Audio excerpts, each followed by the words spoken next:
there's a squishy thing. There you go, something Perfect. squishy. I think it was a Todd-ism. Really? Yeah. Oh, look at that pretty thing. And yeah, I think with a lot of new people During this trip will hopefully bring you. We're slowly seeing something coming into focus, so we are getting very close to the bottom. We're just at 2,107 meters, so we're just a few tens of meters off the bottom, and you can see it coming in focus here. Get yourself turned around. So I can see some animals at this location. Auto head.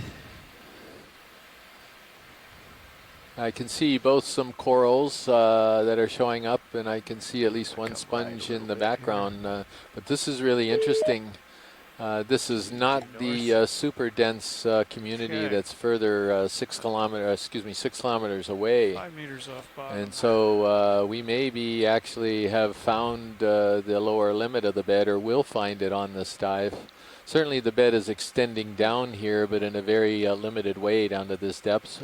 Also, we could be looking at a substrate effect, and this is just a patch in the bed where the substrate is not quite as suitable for many of the animals.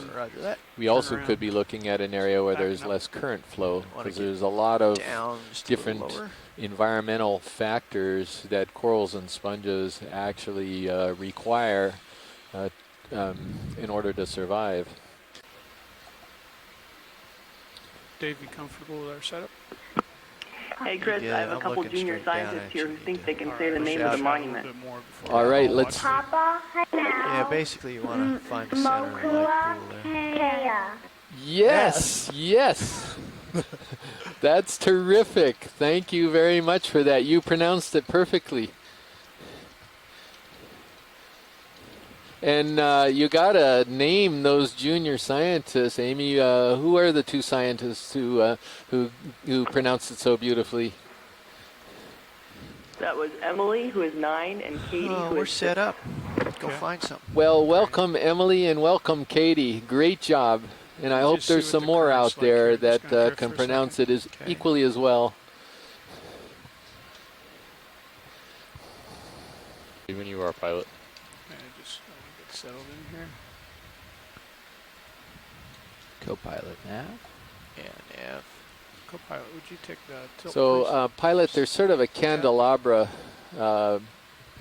coral that after you finished here, if you could take a look at. It's kind of in the back right there, about 2/3 up. Oh, I see it. Okay. So Dan, let's go. Yeah, for it the looks one like that's we right in have the quite a center few here. black corals there. Yes. Hold partial for now. Oh yeah, see the nodes real well there. Zooming in. Definitely a bamboo Co-pilot coral. nav. I was thinking about our next move. Our first move, I'm thinking due north. It's like we've got some type of a worm or something growing on where the waypoint branch is, there but in the local lower part high of the looks screen. basically due north from. I believe that's a hydroid. Is it a hydroid? Sorry, I was trying to be quiet. So that's so maybe I that's wasn't just a interrupting branch. your shot. So If you'd like to be part of the discussion. Trying to decide the first move. Either north. go ahead, or Scott. Would you northeast. concur it's a hydroid? I was Somewhere thinking in that that that's area. a tube rather than just maybe a Let's just broken make branch the or first one something. I north. think north, yeah. See what happens. Just see what it feels like. All right, sounds good. You guys ready to start that?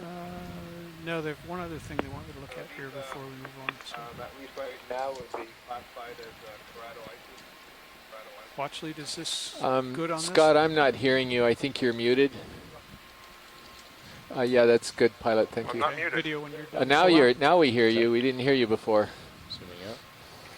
Oh, okay. I was just saying that look like they are keratoisis in the genus keratoisis, these bamboo corals. At least that's the classic taxonomy.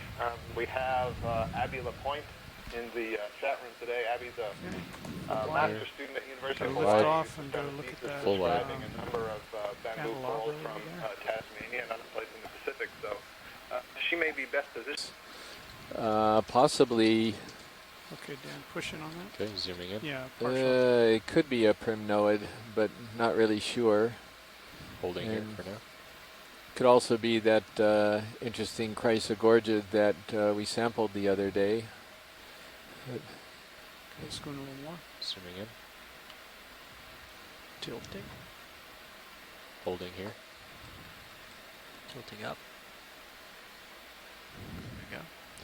So Zooming this in. looks like a primnoid, and my all the way best in. guess And would be Calyptrophora angularis, Full and let's zoom. see if any other people weigh in on this.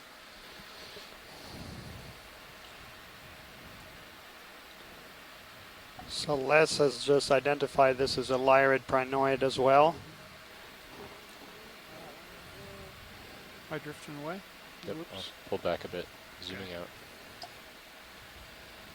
Framing it, holding here.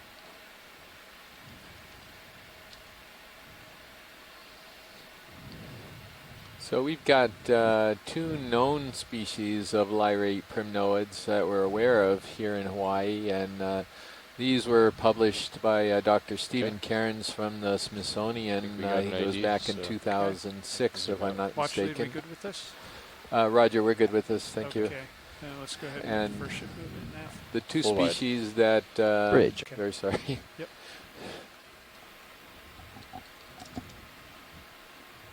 Just working my way over there.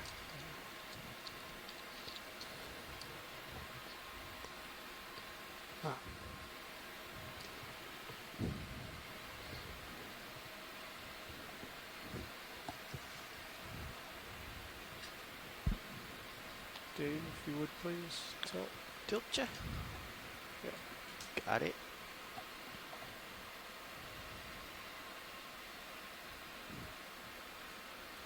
And let's zoom video. Zooming in.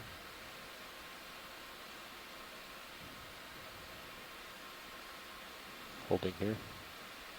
Yeah, that's the one right there. It's just a little to the right. The one to the right or the one that we're imaging right now?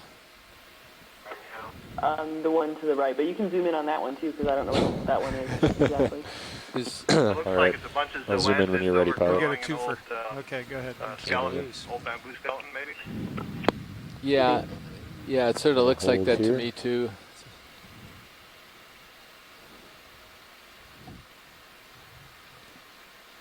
Gonna tilt down slow for some branching. What do we got? Les has concurred that he thinks it's zoanthids as well. And heading back up. So for the general public, the way we know that this is not the bamboo coral, the corals, bamboo corals are octocorals, meaning that they have polyps with 8 tentacles that are branched. As you can see, these tentacles are all non-branched, and they would be in multiples of 6. So this is a hexacoral, the zoanthid. And Okay, I'm happy you can with also that when you kind are. of clearly see here Zoom why out. the coral, the dead coral they're growing over, is called bamboo, because it has these segments. Pilot, Is this could we the one get she this wanted? pink one We're right partial here? right now. Watch lead, we can't stand by. Roger, thank you.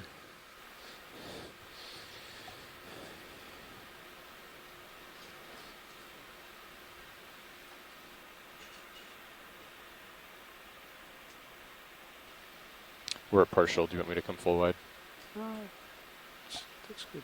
Okay. Just have to scooch around here. It's anything but a smooth bottom, isn't it? Yeah. Bushy on the right or center? Center, I believe. So Les just made a comment here in the chat room, wondering whether that Zoom in on zoanthic overgrowth Zooming might be the beginning stages of gold coral overgrowth on that bamboo coral. So gold coral is a zoanthid. We'd be looking at branch points and polyps on this one. Zooming in. Holding.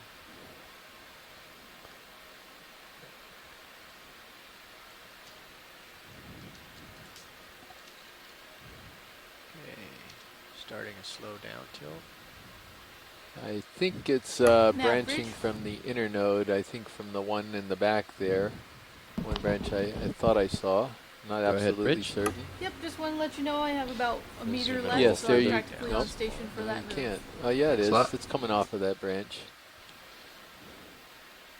Yeah, I could see one higher Slow up, Chris, tilt that up. appeared to be internodal branching. Right, there's one that's barren of polyps down toward the base, and it looked like it was smack dab in the middle of the internode. Yeah.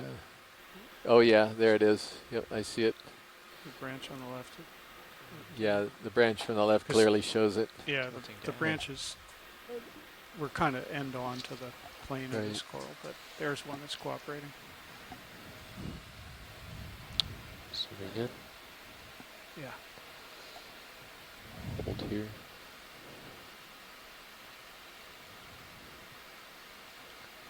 So to reiterate Daniel's point a minute ago, I think the public who's watching can clearly see the difference between the tentacles on these polyps, which are all branched, and they're fewer. There's 8 of them here, and so it's quite a dramatic difference between the other polyps that we just saw on the dead colony. Yeah, these polyps look more like snowflakes. Whenever you're ready. Right, I think we've got And enough. so yeah, you can easily tell them at close-ups. Full wide. Okay, watch lead, we need to move forward. The ship's been moving, and Sirius is starting to move now. So. Yeah, and there was Roger that. Thank you. That's, I think, a dead stock, this big white thing. Yeah. Thanks, Nav. Right below me. Okay. All is So well. yeah, we do see a nice, this is exactly what we were hoping for, to find these dense communities of corals. Found on the bottom, these are lasers. It's a laser scale. The ship's doors open, the ship's doors Go ahead, now Dan. open. Zooming in. And the distance between the 2 dots is 10 centimeters. So it's a way of actually determining the sizes of things that are showing on camera. Nav bridge, go ahead. Stable as I thought I was. Okay, there we go. Copy that. One more 30-meter move. Coming right up.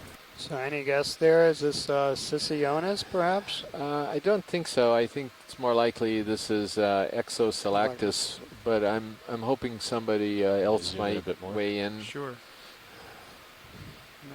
Holding quite. here. Not sure how many anemone folks we have on the line this morning. If I start to go awry, just pull out.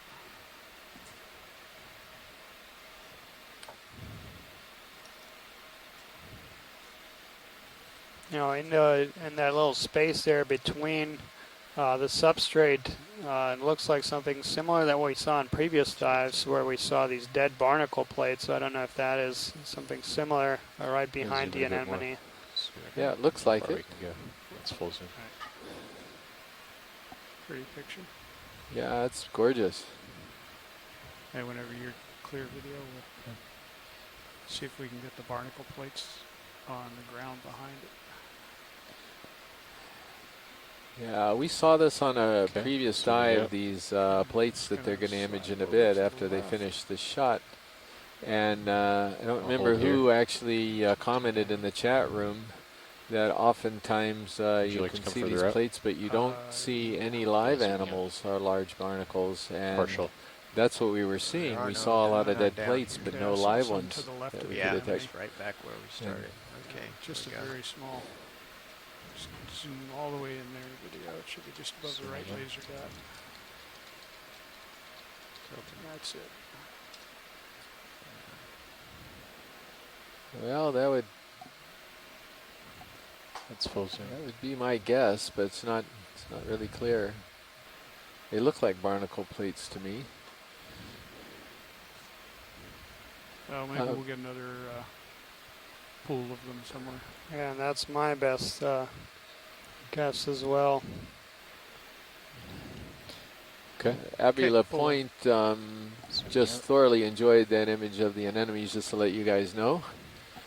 And so did we. Full wide. Great. You have your tilt back. Yeah. Could you zoom in on this pile of debris right here? This Yeah, looks like a better sure. shot of these plates here. Standing by for zoom. Go ahead, we'll try and get it in Taking there. your tilt. Go for it. Video. Zooming in. Framing it, holding it here.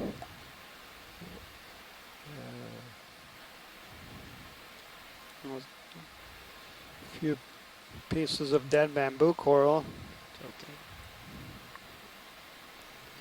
Right.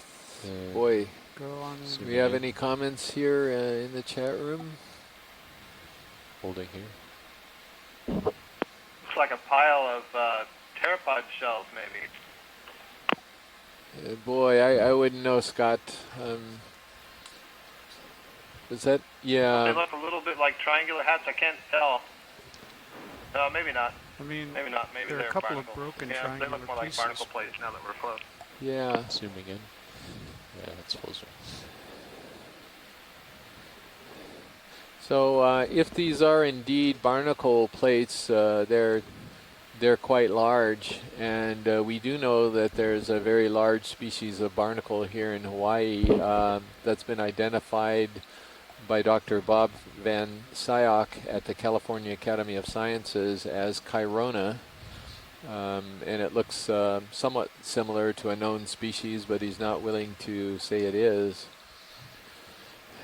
And so we could be looking at some of the plates. So when a barnacle dies, basically the plates that make up all of its hard parts kind of come apart and sort of form these little graveyards, if you will, and that's what we're looking at right here. These images may even provide Dr. Sciok with the amount of information that he needs to identify the barnacles. Okay. We collected 2 barnacles from a submersible in 2009, and of course they were glued on the rock so hard that they came off all broken up, and it was very difficult to, you know, it just came up as a pile of plates, but that was enough for him to actually identify it to genus, at least.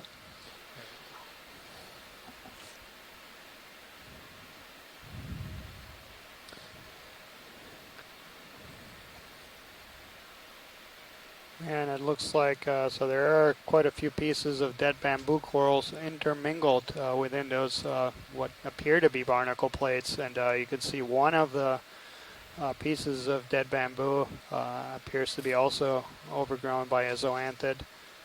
And there's a couple comments here in the chat room as well as whether those pieces of bamboo fell off nearby colonies. Full focus to zoanthid in the front there. Sirius video a little hot. So I'm trying to understand, Les here, somebody did a nice job of filing all those barnacle plates. Okay, I'm happy when you are. Okay, let's go. Maybe he has, referring to maybe a little bit smoother edges on them. Got my tilt back, thank you. Full wide. Okay, and we're lifting off. No rush. All right. No rush. No rush. Copyright. He can only watch the video from his office computer. Okay, let's go partial. Zooming in. I'm not going to set down for it unless it's something Holding here. special. That's great. Hold.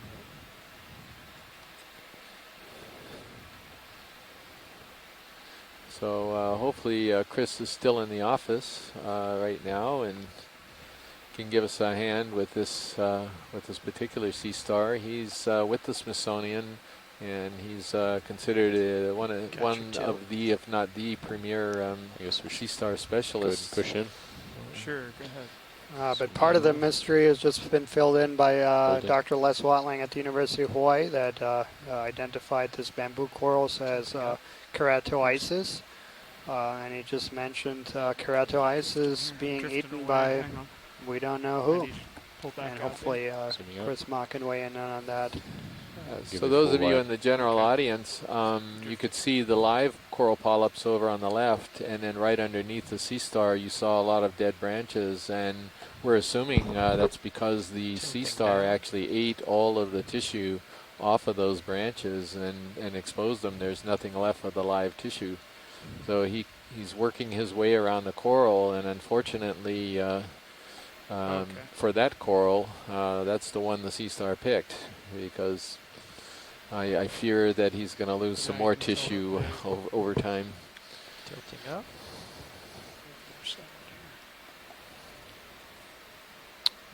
Zooming in.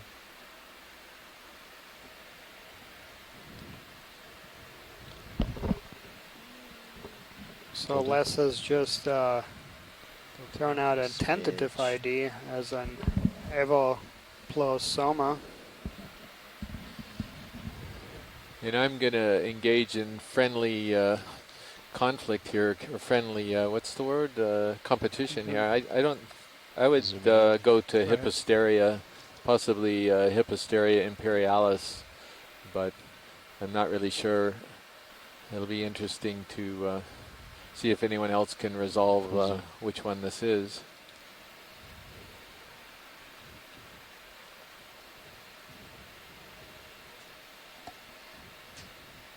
So when you finish up here, time to move on up the hill. Unfortunately, our chat room has been disrupted. Are we happy with that watch lead? Yeah, I'm saying Hipposteria, and I'm sticking to it. Okay, zooming out. All right, Les, I've thrown the glove down. You have your tilt. Okay. Full wide. Picking up. Not a peep out of the other people. Scott's not saying a word. They're not going to engage in this this conflict right now.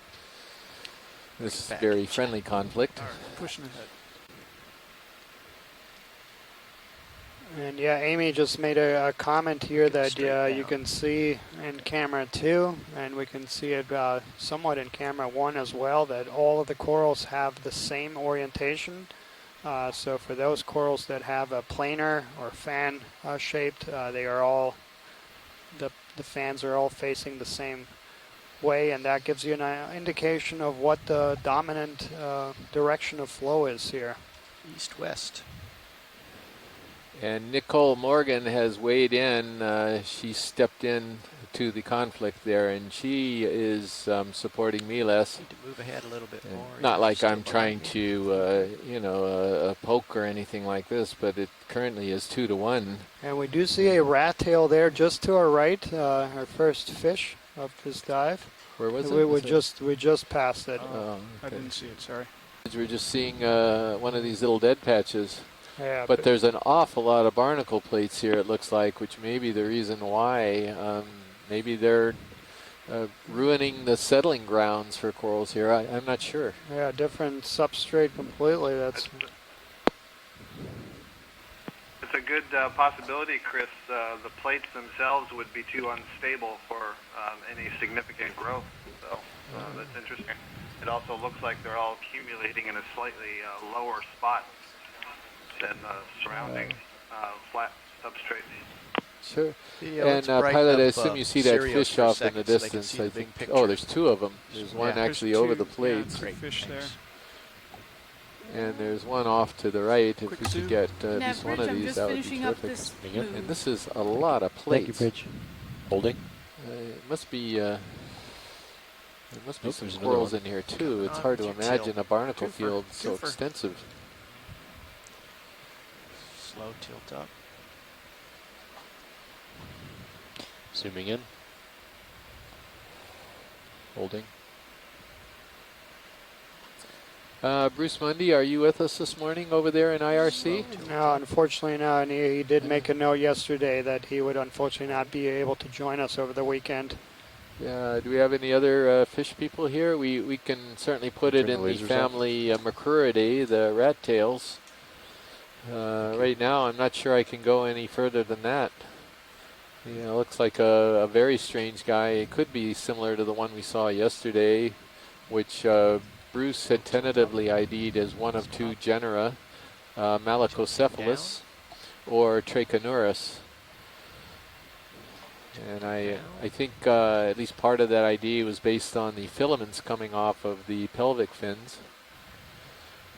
Also the roundness of the head, the size of the eye, these are all kind of characters that fish tactonomus look like. He has an extremely large eye compared to his head. And I'm sure that may help people quite a bit to determining what species he is. In fact, I'm going to dig into my own references here and see if I could figure it out. Let him drift off screen. Perfect. Great. Zooming out. Nice job. He was very cooperative. You're at full wide. Thank you. Back. And I've got a request to zoom in on the granule Here. one of the specialists to chime in on that one.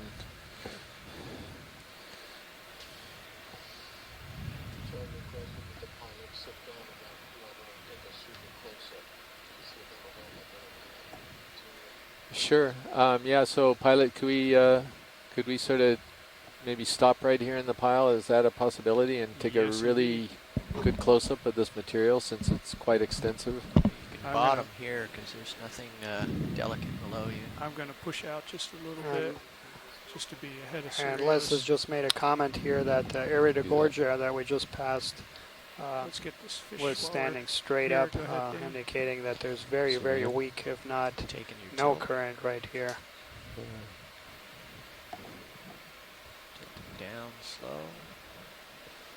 Okay, this is going to be another cutlass eel in the family Synaptobranchidae, and it is most definitely not Brevirostris, which we've seen on the other days.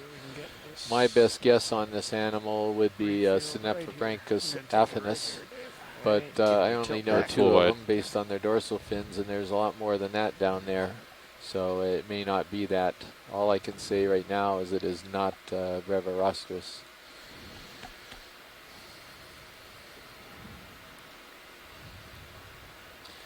And notice as soon as you get out of the barnacle beds, well, the corals reappear. The barnacle plate bed, that is, or the barnacle graveyard. Zooming in. Dave, you going to work some magic with the lights? And for those of you who are scuba divers and are following this, this is something that you might see in shallow waters too, where you'll see these big patches of sand where there's nothing, and then as soon as you see a hard substrate, you'll see corals appearing again. Oh, that's full. So yeah, this is too unstable, as Scott had mentioned, for these larger organisms like corals to settle and grow on. We got anybody weighing in on this, or are we still going with barnacle on this? Or Scott had mentioned the possibility of pteropods. Yeah, I don't believe the pteropod thing that I suggested. Once we got close enough, they're not quite the right shape. That's full zoom. Still look like barnacle plates, and I wonder if there were lots of barnacles growing here in the long distance past that have died, or I also was trying to wonder, could there be any sort of feeding up above in the water that would drop these down, but I can't see how it would be so concentrated here. They must be being drifted from somewhere fairly close by on this rift. Swing arms out. Right, I would agree. And this does look like the plates, at least by memory, that we came across in 2009, and there were still live, very large barnacles of the genus Chironus near the bed of dead plates like this. So it was we could see the actual source of these, but we have yet to encounter one of these large barnacles today. Finishing up with this shot. And so it could have been a very, very extensive bed that, for whatever reason, died and is no longer on this ridge. Full wide. Okay. The other thing, Chris, is you can see when we pan back and you see the corals in the background that they're clearly accumulating in a depression in the bottom, which is what we saw with the last ones. They were just a lot smaller than this. And so it may be that, it's just a natural place to accumulate if the currents aren't too strong, kind of lock them down where the currents are stronger. This is where they all end up. Yeah, I agree. And hopefully we'll be able to see some actual live. And it's looking right at us. Yep. Looks like an Edward Monk. I thought I would just toss out an interesting observation based on... Note the ship has drifted south. I see that. Still sort of drifting that direction. Following along. Okay, video. Followed by a lot of the associated fauna that It's live the pink on one, right? corals, like some of the brittle stars and shrimp and so on, off that way. are quite specific to certain corals, so we can actually identify the coral by Doesn't what's appear to moving be on it. particularly windy up there. Oh, that's interesting. Zooming in. So for those of you who didn't catch that, Dr. Scott France down in University of Louisiana Bridge, ROV nav. he has pointed out that by looking at Bridge. the associates, changing like your this heading? brittle star on Yes, the I am, coral, and that's why I they was can calling you. I was actually telling you that get a there was handle a on squall what coming through and the identification, wind has what shifted on species the us. coral is, So I because a wanted lot to of the bring it into associates the are very wind a little bit specific more, but with it's respect kind to of their passing hosts. through now. I'm sorry, I had been calling you just before that. I thought you were hailing to answer my call. Ah, up and I down a little see. bit? I hadn't heard you call, so. Do we have Sorry, that a was a possible miscommunication. species Yes, on my bad this as well, but corallium? the It's squall definitely has corallium. essentially gone through. Just going to keep an eye on the wind and most zoom in likely a bit adjust more. back to Go ahead. 090. All right, great. Yeah, Thank you. so Amy Sorry just for the miscommunication. chimed in Yes, here. my That fault looks as like well. a corallid. Pilot, co-pilot, disregard the move. It's just a heading change. And yeah, when About I the say 800. corallium, I'm sort of meaning the larger group. Down slow. The family is being revised a little bit right now, so it Yeah, could we have at least 3 genera here in Hawaii. right. Really see the stoma. So I think we are at maximum zoom, but if not, if we can get a This is really full zoom. tight Yeah. zoom on one of the polyps. We're maxed out. Let me tilt down and see if there's anything closer. This is the type of coral that's used Oh, that's to a make different animal jewelry. there, I think.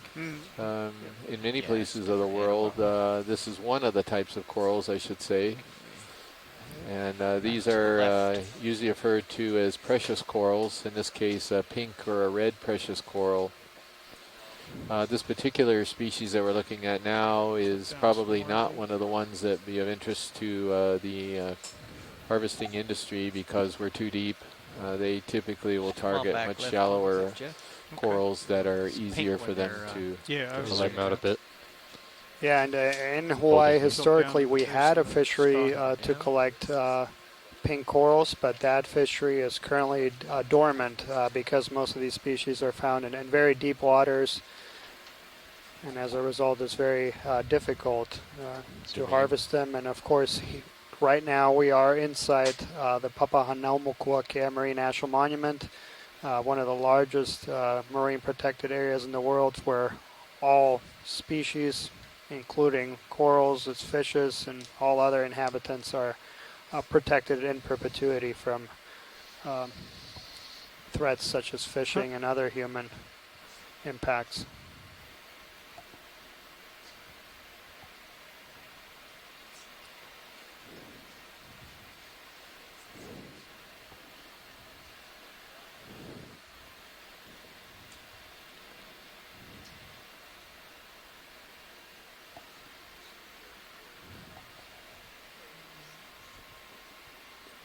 Amy, did you see an actual basket star? Or are you referring to the brittle star we're looking at right now? Or I didn't see the basket star. Yeah, that's the brittle star that's on there is an unbranched basket star. I always forget the name of it. Les knows the name of that family. I don't know it off the top of my head.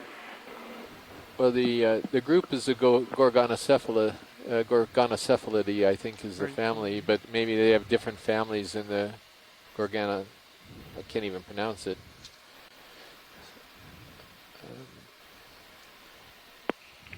Also, while you're looking at the close-up of the back of this colony, you can see those small pimple-like or wart-like structures. I believe those are a second type of polyp, the siphonozoid. They're very small. They don't have tentacles, but they can channel water into the colony. In some species, they're used to brood eggs. I don't know about in the coralliids or the paragorgids. That's interesting. So yeah, what Scott here is referring to, in some corals, you have this division that some polyps are specialized to feed, while others are specialized for reproductive tasks. So Amy, can you, just for my own edification here, can you tell me what you're looking at that identifies this as a gorgonocephalid? The species that we have identified through Hurl submersible dives are all kind of classic gorgonocephalids, and that's the only family we put in our guide. Is there something that we could spot here that we know in the future? Hi, co-pilot. Nav. Pilot. So So I see the ship is stopped.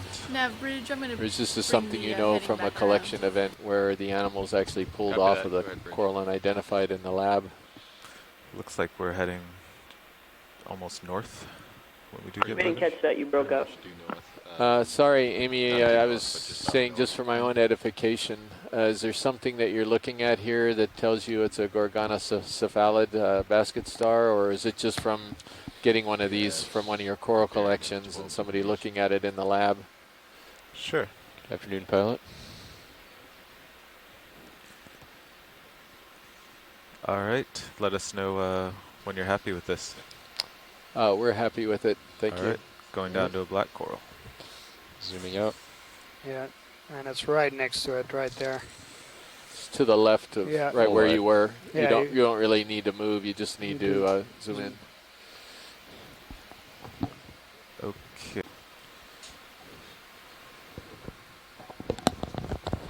All right. Free to zoom video. Okay. Zooming in. Is that the one you were? That's a different one. Holding There's here. one Yeah. to our right, but we'll take this close up too. Is that the Trisopathes? Yeah. We're a little far away from it. Yeah, I'm set down in this sandy patch. And what do we Go- got go on full that? zoom Is that a so we can see. pycnogonid? That's full Yeah, it zoom. is a pycnogonid, and that's an interesting observation because we don't really know about any animals Just trying to feeding get on the black pycnogonid. corals, with the No problem. exception of a few observations inside aquariums and a sliding few around in the mud mollusks here. in shallow water. There you go. And pycnogonids have been the only things in the literature that perhaps may be feeding on black corals. Given any trouble, if you have an opportunity to really slew it around and bang it a couple times, see if you can break it, basically, to determine. So a pycnogonid, for those of you who are not familiar with that name, these are sea spiders. So these aren't actually crabs. They're more related to spiders, and they're very unusual. You don't see them very often down here. We know they're down here in deep water here in Hawaii, but we just don't come across them that often. So it's really fascinating and quite a treat when we do see one. Yeah, thank you. That was great. So there's one more right. black coral to our right. What? To our right. All right. It's Yeah. full wide. If you go just to the left of the pink coral we were just on, about midway up, he's right there. Oh, we just lost the conference call. Between the two that we So just the- looked You mind at. dialing it in, Joe? Right on the left edge center of the pink coral, you can Okay. see him. He doesn't show from this distance, but if you zoom in a little tighter, you'll see him. Copy.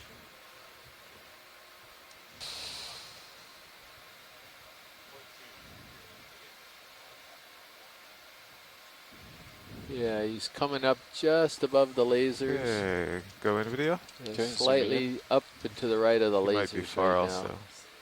And if there's interest, There I he can is. I hop think you forward can a see bit. him now. I'm going to Oh, I go see him. partial here. Is that the one? So we do Yeah. have Okay. zooming Tina in. Molotsoa following very closely here. Or, Is this Full depth. Sauropathes Yeah, that's again? full zoom. Okay.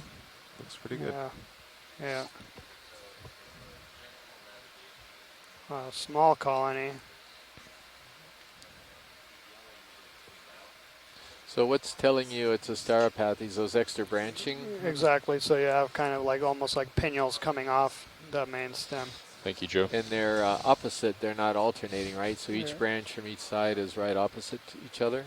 I don't know if that is characteristic for that genus, but yeah, this branching pattern with these pinnulated branches coming off the main stem is what characterizes Yeah. this Here, should genus I of make it a Sauropathis, talker and listener? as opposed to the one that we just saw, the Trisopathes, where you have a main stem and then several of Oh, these not yet? I'm almost sorry. like bottle brush looking branches coming off. Okay. Got it. Gotcha. So yeah, thank you. Beautiful. Okay, pilot, are zoom. we good with that? Yeah. Okay, zooming Go out. wide. And full wide. Watch lead pilot.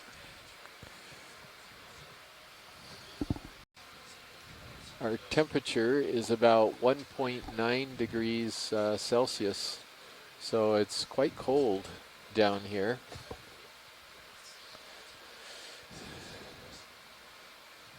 I want to reiterate one of the observations that one of our shoreside scientists made a bit earlier. This is Amy Bacco-Taylor, and those of you who are watching will note that a lot of these colonies are all oriented in the exact same direction. And this is presumably because there's fairly consistent current flow Snap zoom on the from that direction. So they're going to line up perpendicular to the current flow to expose as much of their bodies as possible to the current and to the water, so they can filter feed the water more efficiently. Coming back over. So this is the this is the same sea star that we had seen on a coral before, and I think it's Hipposteria. Okay, let's see if you can go in and get your 10 seconds. And this is a little bit unusual in that you often see them on a coral colony eating it. So maybe he's taking a pause and digesting and looking for his next prey.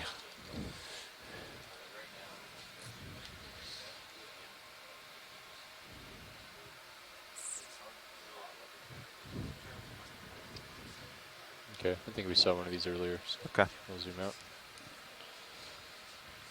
Oh, you already have your cut of that?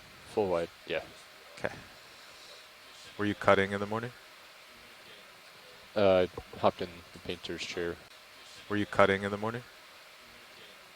Hopped in the painter's chair at lunch. Gotcha. This is beautiful here. Definitely not a lot of room to set down if we do want to sample here.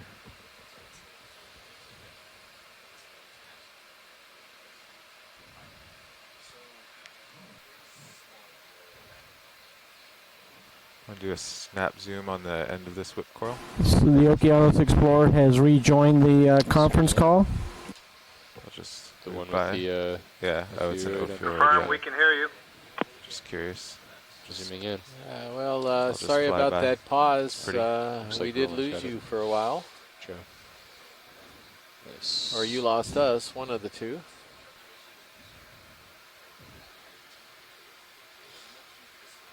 Nice. Okay, zooming out. So what we're going to do is we're going to make a give you full bit of wide. a short move up here, about 30 meters at about 0.2 knots. And can we kill the lasers? It's a reasonable speed. Particularly photogenic. I'm happy to stop. Okay. I'm not sure what we already pirouetted around and zoomed in on this morning, so I don't want to repeat it too much. Yeah, I think we've seen a lot of this stuff. Looks like there's something swimming at the bottom center of the screen. Oh yeah, it's very small. Average. I'm going to go for a snap zoom there. Zooming in. Still moving, but oh, it's a little ROV nav bridge. Yeah. Go ahead, Bridge. Yes, so we we have are just another settling onto that polychaete new worm. position.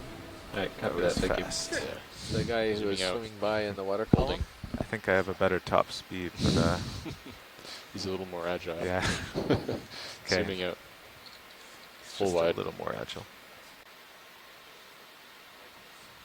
Also look like we've got some potential Calyptophora angularis. These are the small lyrate ones on the bottom. How's the lighting look, video? Looks pretty good. All right, I'll just hold it here. Okay. Free to zoom. Zooming in.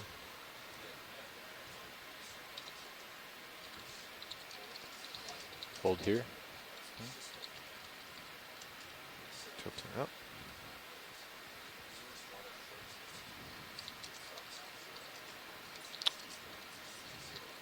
Zooming in. Okay. Coming around. I'm going to hold here.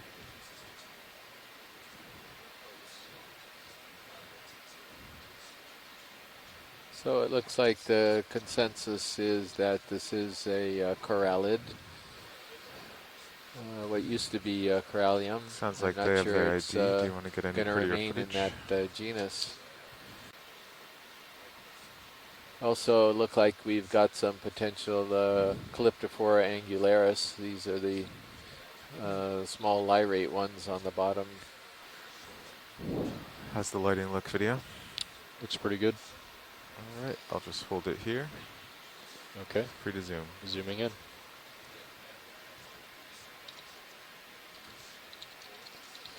Hold here. Tilting up.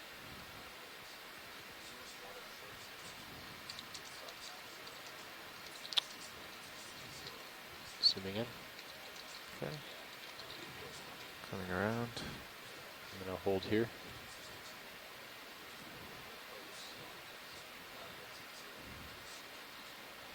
So it looks like the consensus is that this is a corallid.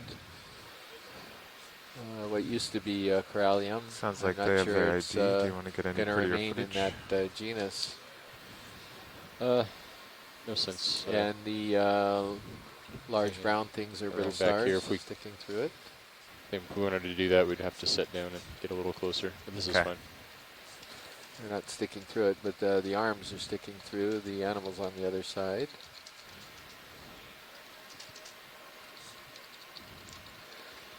Watch lead, pilot. Roger, pilot, go ahead. I think I heard you give an ID. Are you done with this coral? Yes, we are. And so maybe we could make a little bit of distance. So Alan Andrews, that's who I was referring to. He has just joined us as well. Pilot, there was some interest in this sort of gray one right to the left of the lasers right now. That's kind of a lyrate, low-lying one. I think there was some question as to video zoom center. what it is, if we have a Zooming in. chance to zoom in on that. Holding here. Okay. Wow. Pretty far away. It's a Chrysogorgia. It's the same thing that, I don't Moving know if it's the closer. same thing, but it Would you looks like like me it's to the zoom same back thing or we pull back? collected. No, that's okay. Okay. Yeah, I agree, Chris. This looks like the corallium, the Chrysogorgia that we collected, on the second dive, I think, or maybe the third dive. Kind of look like Pinata, except it's only the branches coming out of one side, and on the other side of the branches has polyps. Yeah, so we've got this sort of odd one at this location as well. For some reason, I wasn't expecting we would see this. And there's also right behind it, there's a sea pen. I see that, It yeah. would be really good to get a zoom on after we finish with this one. Yeah, another rock pen. I'll Yeah. send an image Sounds of like this, after this video they want the Chrysogorgia sea to pen. Phil Alderslade, see if he Copy that. recognizes it. Yeah, great. Thank you.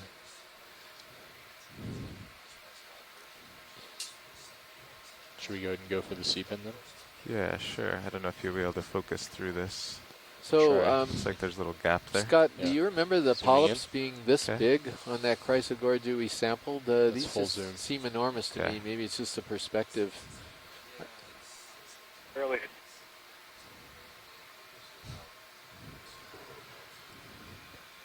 Chrysogorgia from the family. Chrysogorgia, sorry. Keep creeping in. But I know does I'm not that making strike it you that super easy these for you. polyps are larger than normal? sit I mean, down in this obviously forest. Chrysogorgids have big Understood. polyps relative to their branches anyway, but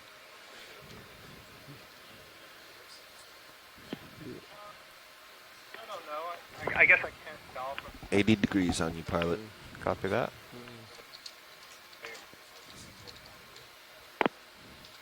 Tilting up a bit more. Oop. so have we got any guesses on the sea pen? There's one guess that maybe an Anthoptylum.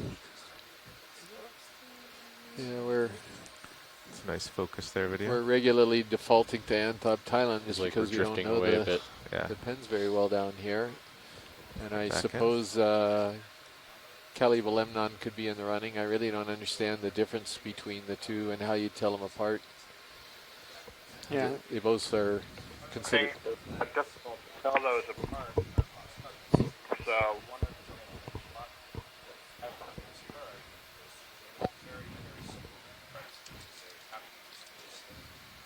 Scott, you're very go. faint. There I couldn't really hear you there. Okay, I'll try again. I said one of the things about Anthoptilum is that it is an unusual octocoral in that it lacks sclerites, or most sclerites. Has very Looking back few. at you, pilot. And so you would have to actually Ready to go? get a sample of it, digest the polyp, and see if there are any sclerites there in the tissue. So I'm That's coming one of way the up. ways to tell it apart from other sea pens. Moving on. I see. Push hard, please, pilot. So it looks like there's not much hope in what we've been doing on that particular animal, just sort of guessing to that family. Just to let the viewer Hard to see that from this kind of imaging. So I think Anthoptilum is a good guess. One of the ways you can say that versus other sea pens is that there are these large polyps that are rising directly from the stalk. Yes, I just want to let you know that I side am leaves or side branches. settling in on that move. Copy that. Thank you. Yeah, also a number of years ago I attempted to collect Calibolemnon, and we're pretty sure it was Calibolemnon symmetricum. It was about at 400 meters, and they're extremely difficult to collect. The thing just completely deflated, if you will, we wound up, I think we did wind up collecting it, but it took quite some time. It was very difficult. Looking better, co-pilot? Much better. Anywhere in my screen is fine. Beautiful Ritagorgia coming up into view. Should we take a look at that, pilot? Sure. Fascinating looking at this view is there are so many of these octocoral sea fans out here, and presumably they're all suspension feeders, and yet the water column itself looks very clear, so we don't see a lot of particulates in the water. Yeah, that's true. I hadn't even noticed that, but that's right. There's very little particles or anything going by. Here to zoom video. Zooming in. Holding here. Co-pilot, want to get the lasers off now that we have them? Zooming in. Right down the middle. The spirals on this Ritagorgia don't look all that wide. I'm wondering if this is something other than Magnus spiralis. Could this be Bella, perhaps? Yeah, would have been my guess. Drifting back. That's right, it still looks good. One of the other possibilities, and you of course would know a lot better, you and Les would know a lot better than I would, is that when the current is running, they stretch out more. It's like the current stretches the coils out more, and when there's very little current, like there is today, they really kind of close up a little bit more, kind of like a spring. Would that be your interpretation too, Scott, or a possible interpretation? Sure, absolutely. It's a really good note. I guess Les had pointed out earlier on that we saw an Ritagorgia be a good indication that the current is not very strong, at least not at the time that we're here now. Yeah, and it looks like there might be a squat lobster left of this Ritagorgia stock. That thing, the red thing in the background came there? around 30 degrees to track you. Left just at the bottom. Right. But happy with that video? Yeah, that was cool. Okay. Going back. Go wide. So hopefully the viewers that are following along with this dive, I hope they'll get an appreciation for some of the amazing... Continue anyway. I believe we can. yeah, we're about 1,100 miles northwest of you guys in Maui. We're diving on a ridge that extends to the south of Pioneer Bank inside the Papahanaumokuakea Marine National Monument in the northwestern Hawaiian Islands. To the waypoint. Looks like we have some collectible rocks for the first time here. Yeah, how far away is maybe, the waypoint? Just curious. I wonder if we could poke a couple of these. Sirius, the waypoint is... See if we could grab something. I know you always say that any rock's a good rock, Mike, but just to confirm before we grab something, would one of these be satisfactory? at 005 degrees. Yes, they all look like Zero lava point rocks, so yes, that would be lovely. Thank you. Actually, hold the move. You're quite I welcome. just heard we want to take a sample. Copy that.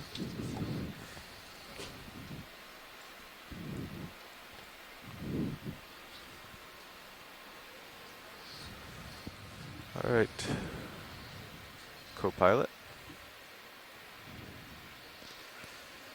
Hey, pilot. Hey, you're gonna have to. We're gonna be taking a sample now. All right. So I will get us set down.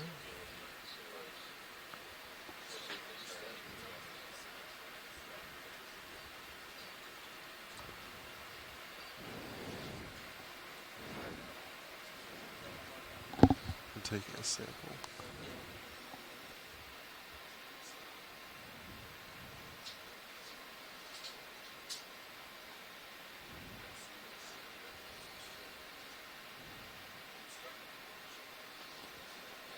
And if you had a chance to zoom in on that red mushroom coral as we're setting up to collect the rock, that would be really appreciated. This looks a little bit different than what we've been looking at for the past few days. And there's a couple comments also in the chat room after we're done with this zoom that perhaps we could collect a rock that has a coral on it. Amy is just pointing out that corallet that. So get your hydraulic screen up. Yeah, so a number of people are, of course, eyeballing rocks with animals on them, but I just want to mention that that does count. They aren't really considered commensals, I don't think, when we purposely target a rock with a large gorgonian on it. And also, placing the rock in the rock box means that the coral's probably going to get pretty beat up on when the ROV hits the surface.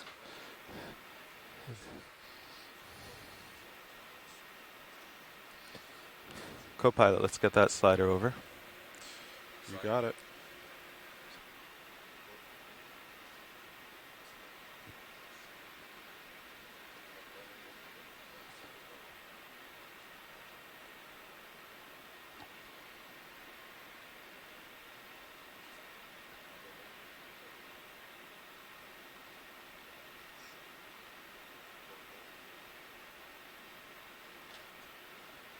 Okay, and then can you, actually I'll get it.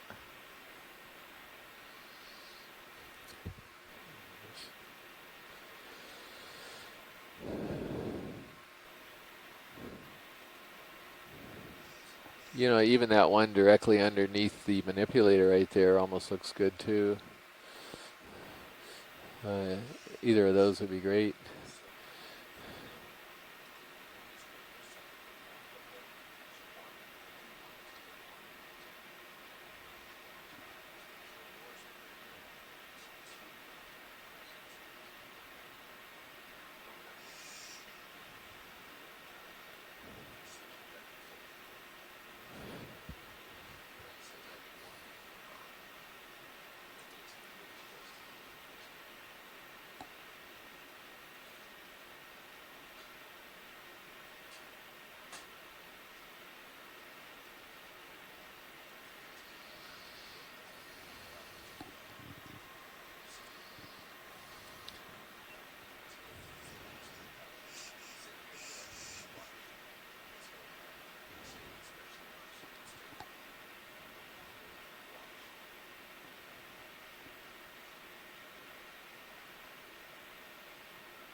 Video, are you calling? No, I just turned on the mic. I was just going it's to loose. check Terrific. with the That's pilot if he great. wants a zoom on the main HD, if it'd help. Got it.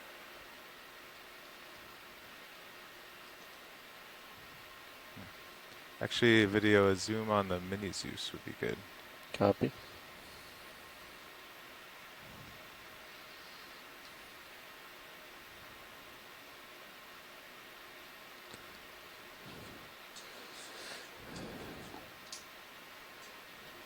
That thankfully, is a manageable size rock. Okay, done with the mini Zeus. You can go wide video. And how's this for my spinning area? I would need to be, you need to be that more looks a bit to on your the left tiny and side, I but we'll need to take zoom it. in. Okay, how's that? Good, zooming.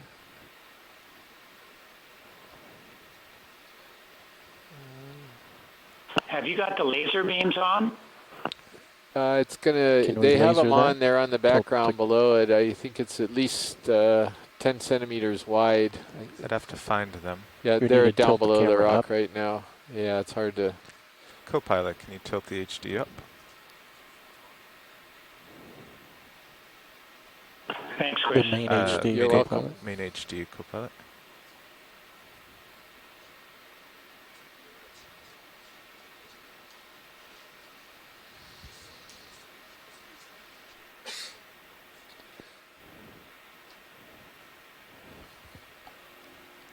Is that good, pilot?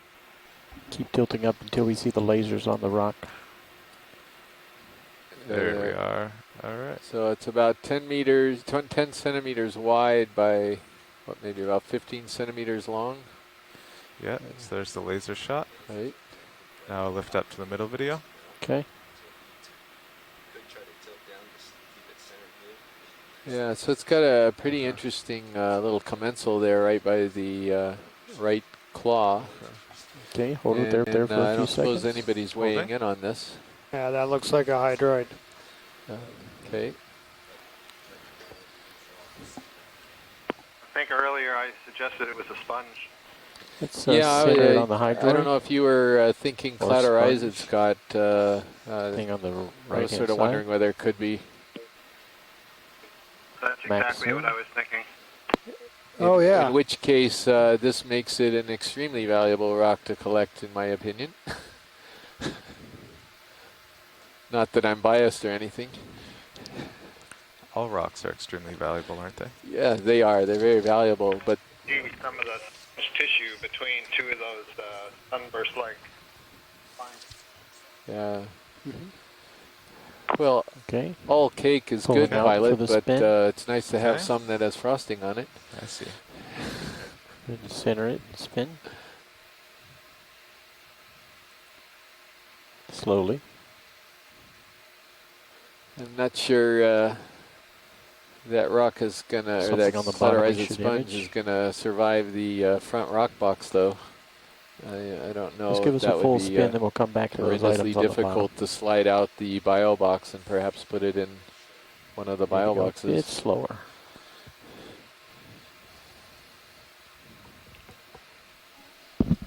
Go ahead, workshop. Is that a possibility, Pilot, to sort of Uh, switch its destination? Yes, bio box it is. Great. Copy that, Can workshop. you just spin it?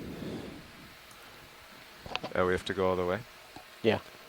Full So if you 360. just joined us, we just And if you could collected do it our slow first so it's a nice sample of move. the dive. Workshop We're is saying that at a the depth of winch checks are all good. 2,082 meters. That's We collected nice. a basalt, going. a manganese-crusted basalt Pilot, before the bio box, sample would you that like has the a wing small slid outboard? sponge on it. It depends if it interferes with the shilling. No, it should be okay. Keep going. I'll have to close it. Okay. See, I just asked Bobby there how to do the bio box, and we'll be all set. Would you like it open now? Sure. Okay. We'll do port.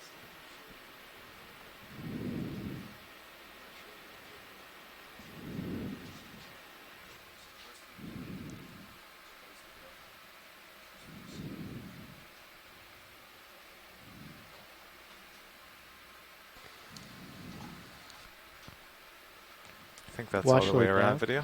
video. All the way back to the front. Just keep that. I just wanted to confirm the sample ID. That's spec 01 Geo.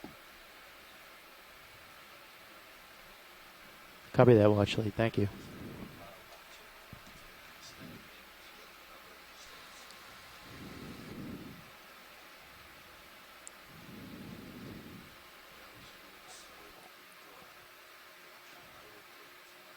Okay, so that completes the spin. Now if you can just turn it around the back and we can just quickly image that growth on the back.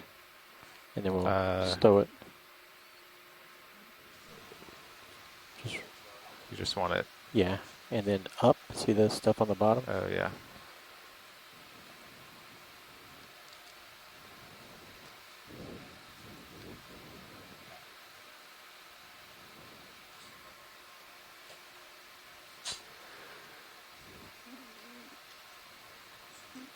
Okay, just hold that for about 10 seconds.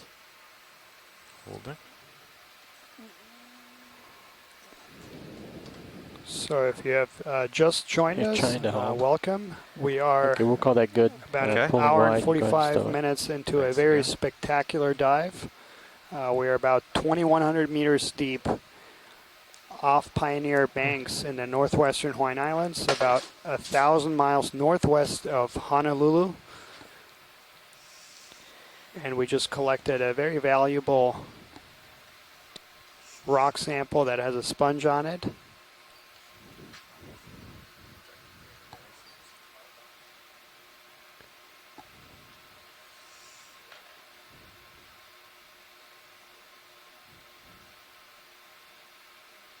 Hold on until we're done with the sample.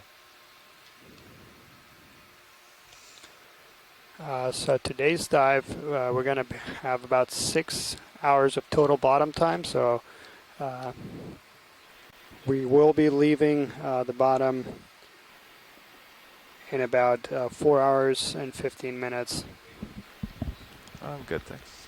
Yeah, that's right, Survey. I was just waiting, but I got what the specimen ID will be. It's been a truly... Survey, to update the bottom time remaining, it's been a truly fascinating dive. Desired time field, time we landed on this very sharp bridge that extends south of Pioneer Banks. We found some very extraordinary high densities of corals, several colonies per meter squared. This is comparable to what we see in shallow water reefs. And we're very delighted to bring you these images.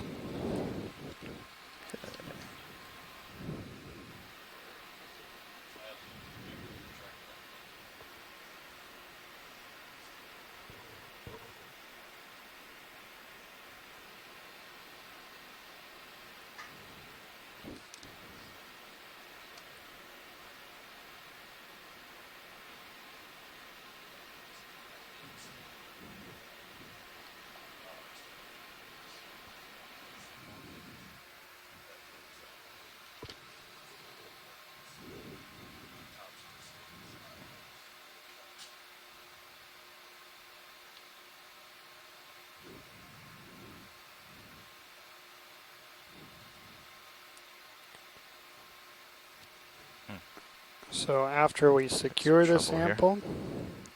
Oh, is it hitting the manipulator now?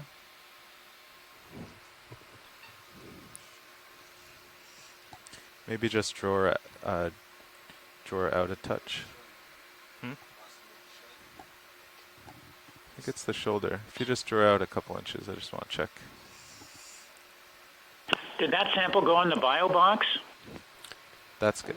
That's correct, Michael, yeah, because it did have a sponge on it, which Chris is very interested in looking at, so it did go into BioBox.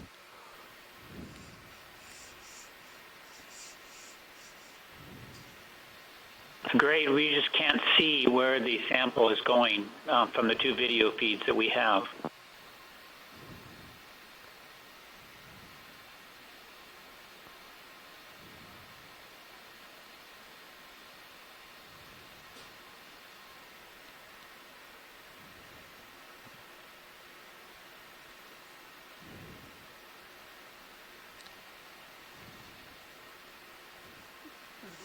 Yeah, Mike, we had originally just thought about putting it in the rock box, but after further examination found that the rock had a potentially valuable sponge sample. That's why it went into the bio box, and they're just closing the rock box right now because we thought originally that we were going to put it in there. Okay, you can draw in now.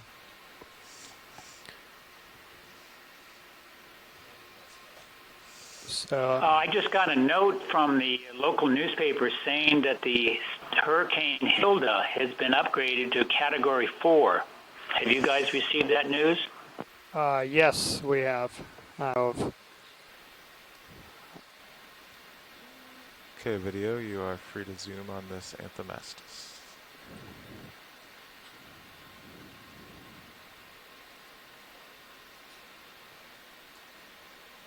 Sorry, just fixing my heading here.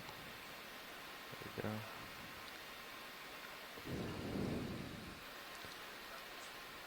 That's excellent. Thank you so much. Partial zoom. Okay, you're free to make it pretty. That's about as max as I can go, so that's good. So Chris, who just stepped out for a few minutes, he wanted this was interested in this image in particular because he thinks he saw some differences to all the images they have in their gallery from dives they've done previously in Hawaiian waters.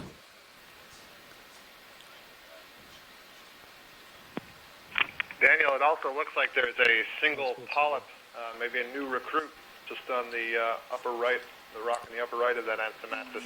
Yeah, it surely looks like it. I don't know. We can't see what's behind that rock, but it does look like that, and that's.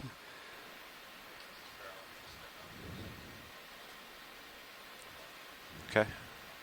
All right, pilot, video's clear. All right. Pulling out as you lift out.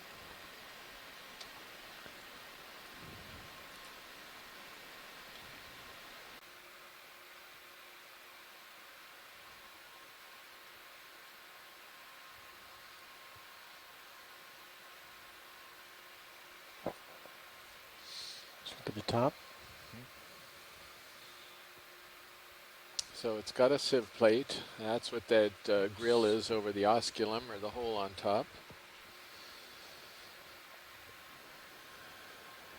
So I take it we're floating. Yeah, I was just in autos to do the shilling, and they're not quite settled out yet.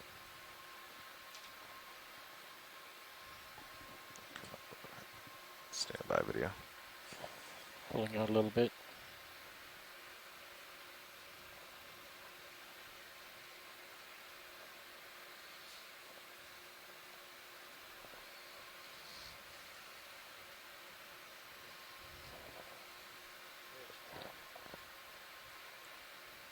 Also, we're pretty far away from that, aren't we?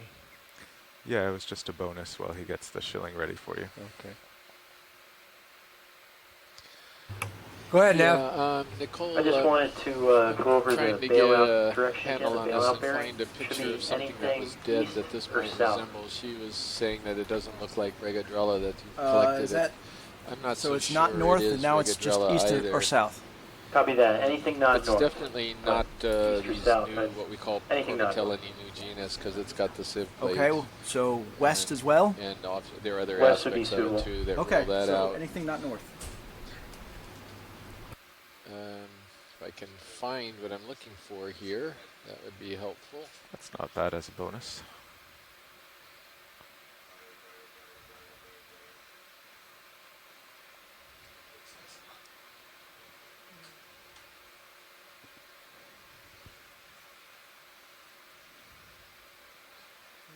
That is a beautiful image.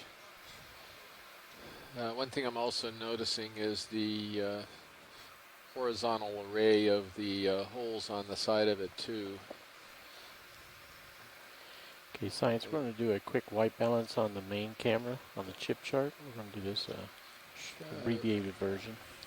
Roger that, thank you. Pilot, we are ready. Okay. Position move has been completed. I think we've got at least probably 2 or 3 more hours in the dive left to go, if I'm not mistaken.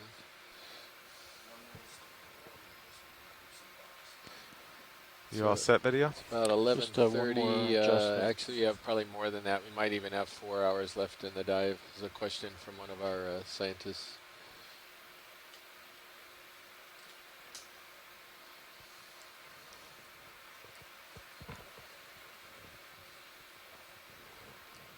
Okay, pulling for colors. Okay, video's happy with that. All right. Go ahead, Nav. So this kind of shows an example of what I was discussing with Scott France a few minutes ago. When these Ritagorgia are under some influence of the current, they'll actually bend in the down current direction, and the coils will actually start to uncoil just from the water flow and the resistance, much like a spring. And it looks like we are getting an increase in the current. Yeah, flow. definitely just in the past 15.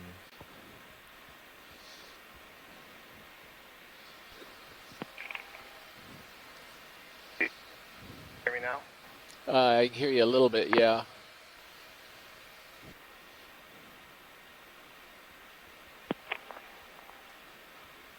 I'm waiting until I see the video isn't frozen, and then I get a better sense that the connection is established. Oh, So do you Roger. want to zoom in on this coral in the water? Yeah, Scott, I could hear you that time loud and clear. Pilot, this is co-pilot. I'm about right above So they're you just right now. showing Copy a that. nice Will you side just view tilt of up this slightly on my camera? of this If you make your right coral, camera control red. the Iridigorgia. Actually, it's good now, but just stand by. You got it. Kind of. Actually, maybe tilt down a touch. Probably fly it smoother than you can move the. Well, there's a lot of current just came up, so. Oh, I see. And you're sitting on the bottom. Yeah. Yeah, can you tilt down a bit, co-pilot? There we go. I'm going to go in for all the way in momentarily. All right.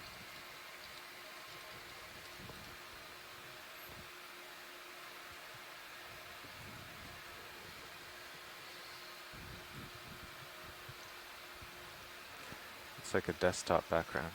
Yeah, that's what I'm going for.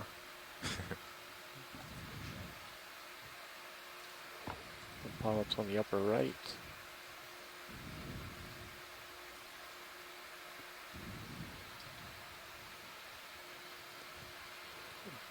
Just a terrific close-up view here of the polyps. Slow pull out of the entire specimen. Right. And then we'll have to go in shortly. Rotate right. So our current depth here, to update you folks, is 2,087 meters.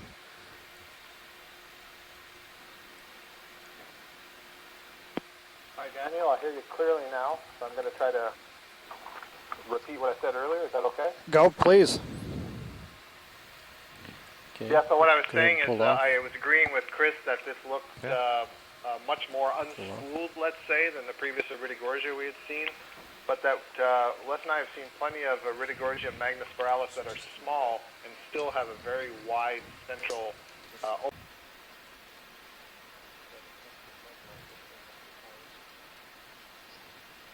So we're about 230 meters. I guess we had 3 waypoints on this dive. I'm not really sure. Yeah, that's correct, Chris. All right, so we're about 230 meters from the first waypoint, waypoint 2. And according to Fleet and Mouse, we'll have another 420 meters to go to waypoint 3. So we're approximately now about halfway between 1 and 2. And a partial zoom on that as you pirouette around. You're free to zoom. Chris, are you still traveling along the crest of the ridge? Right, Mike. We are following the crest, and we're going to be following it all day today, going right up along the crest. Hey, are you trying to get a close-up of this double fork? I think that's.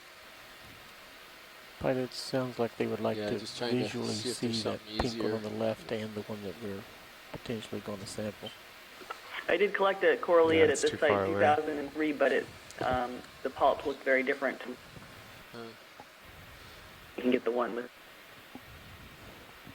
Well, superficially, the two look different, and the one that you prefer is the one in the back. Is that correct? Or does it matter? If we sampled this one first on the lasers, we'd get it out of the way.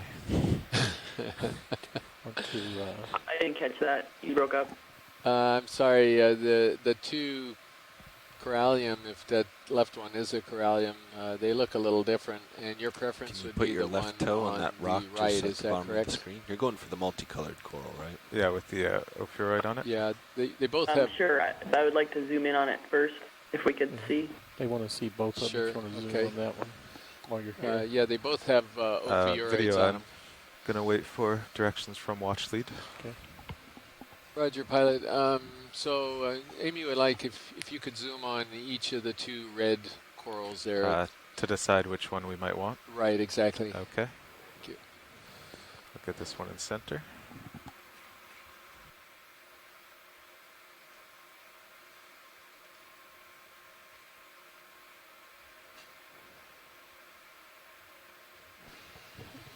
Yeah, and Alan Andrews video, go in for zoom. had made a comment earlier here in the chat room.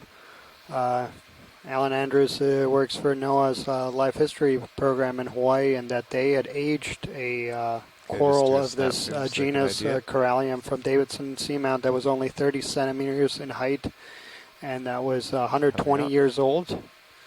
So extrapolating this being probably 2 to 3 times the size, we might be looking at something close to 500 years in age. But that's why he's particularly interested of getting a thicker branch that could be used for aging. Down around to this one. So watch lead, we just did a zoom on the larger one. Roger that, and you're repositioning to get a look at this other one, right? Yes. Yeah. Great.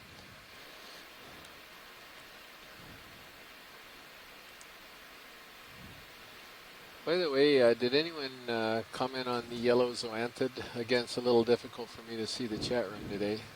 But that yellow zoanthid, or is everyone agreed it's a zoanthid, I assume? Yeah, no, it definitely was a zoanthid, but no ID.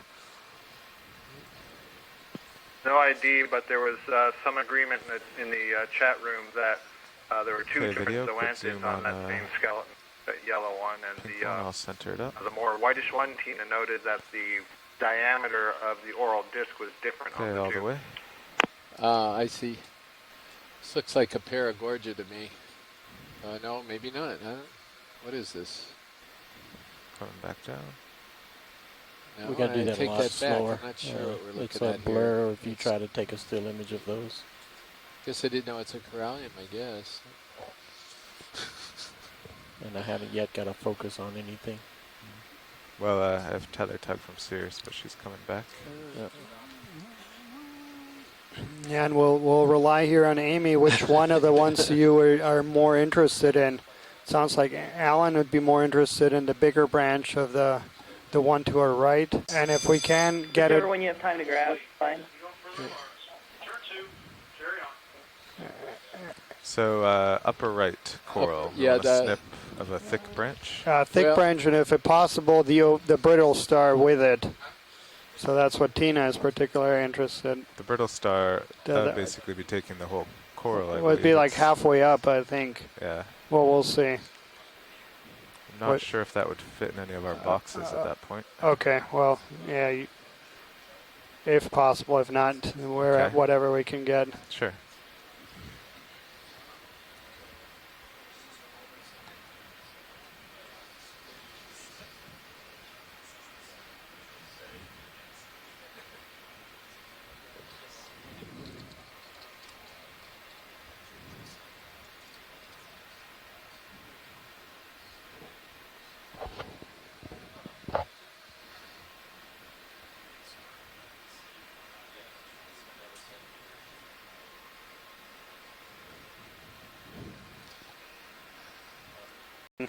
And pointing out that we are seeing a mixture of pillow lavas and rubble, along with these enigmatic shells, which we think are barnacle plates.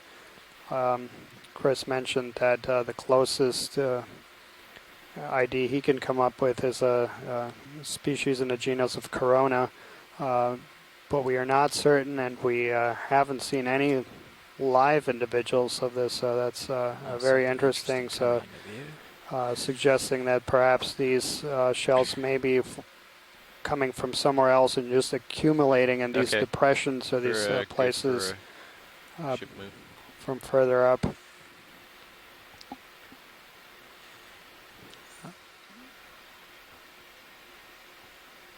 Go ahead. Bridge, can I have a 50-meter ship move at 020 degrees So bearing? again, we are going to try to cover a little bit of ground here before we stop Stand for by. some more zoom, so just bear with us for a little bit.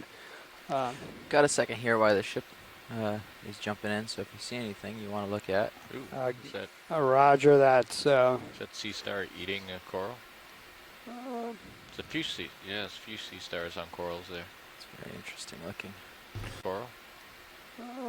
It's a few sea stars on corals there. It's very interesting looking. Nav yeah, bridge, so we have position move imaged initiated. that particular We're moving. sea star Okay. on today's dive. Just a funny dangle, that's all. Yeah. Okay. But beautiful example of predation. So these sea star or asteroids feed on. Or a giraffe with its head.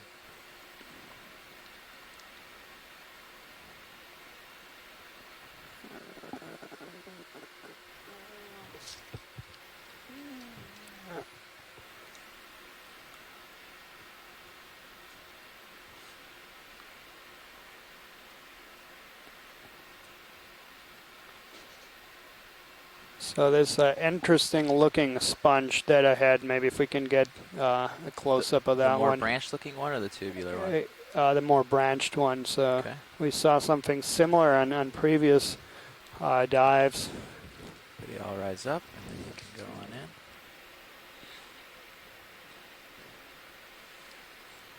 Start your zoom. Hold there. Just rising a little more. Okay.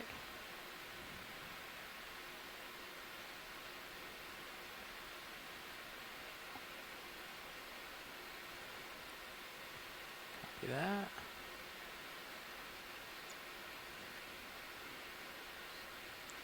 Beautiful image.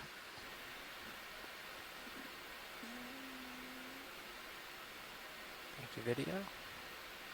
Backing off, sorry. Come ahead a little. Looks like there's a little red jellyfish that's been caught by the bamboo coral immediately to the right of what you're looking at in the sun. Oh, yeah. Good eye, Scott. Yep, rising up. Just backing off a little, sorry, video. Rising up to get the jelly. Not sure if the coral has caught the jellyfish or the jellyfish is feeding on the coral. Yep,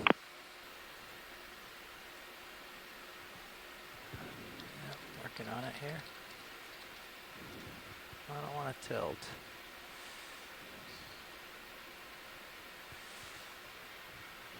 Just trying to fight the current here. Rising up.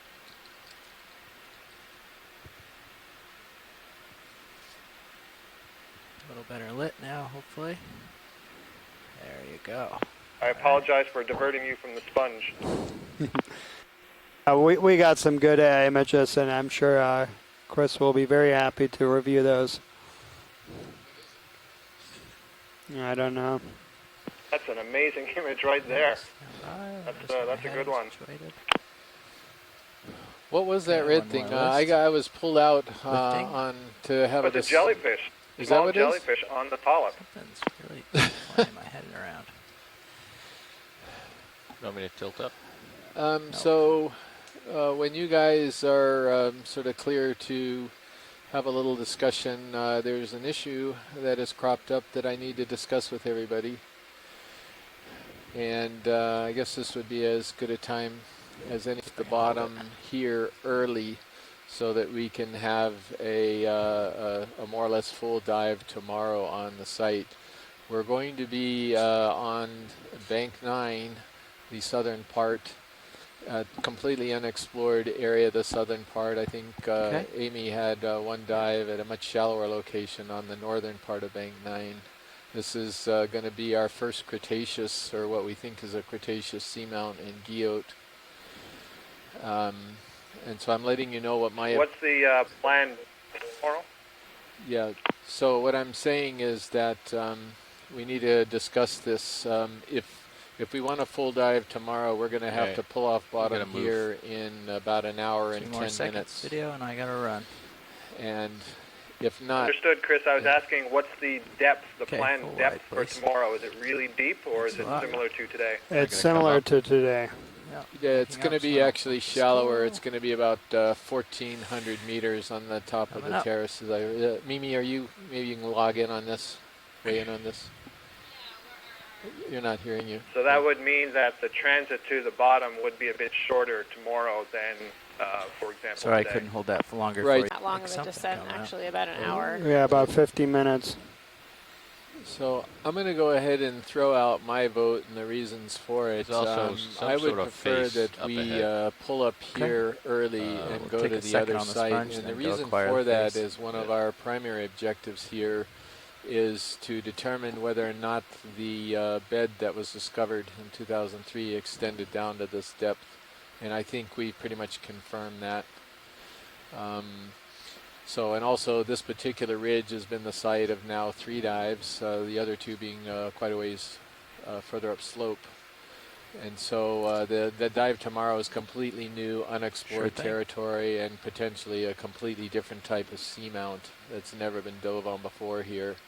So that's my opinion. Maybe we can get some others to weigh in. Still moving along here. It sounds like good reasoning to me, Chris, so I would support that decision. Okay, I'll come ahead a little then. Mike, try to get it in the light. geologist, Amy, anybody else who wants to weigh in? Stay and linger too long, but I agree. That sounds fine to me. If possible, can we pick up a rock before the end of the dive today? That's a possibility.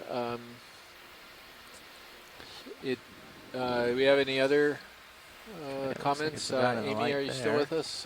You want to weigh in on this? I'm sorry, I actually missed what the question was because I was trying to dig up some pictures related to something that we were talking about in the chat room. Roger, Amy, the question is that, and this sponge is really unusual, by the way. Boy, it sure would be nice to get a piece of this thing, but that and a rock would certainly eat into the time. Anyway, I diverge. The question is that in order to have a full dive tomorrow on a completely unexplored area, we would need to pull up in about an hour from now on this Yeah, that site, position move is in order just to about make completed. to get over there to dive at regular time. it is very clear. Okay, just thanks a lot. I know you're in control, just in case you missed it. Yeah, thanks. There are tears in my eyes watching that sponge go by. That was a glorious sponge. I think its best guess would be some type of Atlanticella. Go ahead. I'm not sure. Oh, one of these enormous. Okay, I don't know if we've seen these on this dive hold on the next today. move for a minute or well, two. we did see some Poliopogon from a distance. But yeah, this is very impressive to see. This guy that's probably over a meter in length. Yeah. So Amy, the issue is that we need to get outside the monument to dispose of some waste. And there's also a complication this afternoon, and there's a weekly safety drill that's going to require a Beautiful image, fair number pilot. of the crew this afternoon to pull off and don Gumby suits and do all types of drills here right in the middle of the dive. So you're going to switch the live feed to people trying on Gumby? 63 degrees. We do have that ability, should that be what the science community needs. We can give the Gumby salute. I'm staying here. I'm hiding under the desk here. That's not a good look for me, I don't think. So are people comfortable with us pulling up in about an hour on this dive so we can have a full dive tomorrow? I vote yes. So we'll have about an hour remaining on this dive, and then we have to decide what do we want to focus here more on covering some ground or collecting some samples. You know,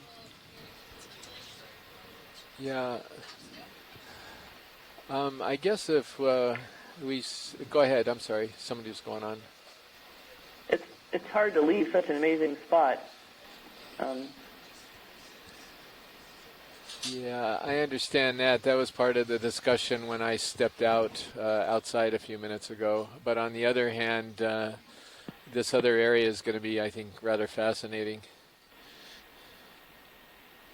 I would say that while this is a fantastically beautiful spot and lots of abundance, I haven't seen the diversity changing all that much in the last hour, and so are we going to see more of the same? I personally would vote to make sure that we have enough time on a brand new site tomorrow rather than to continue to see more of the same spectacular stuff today.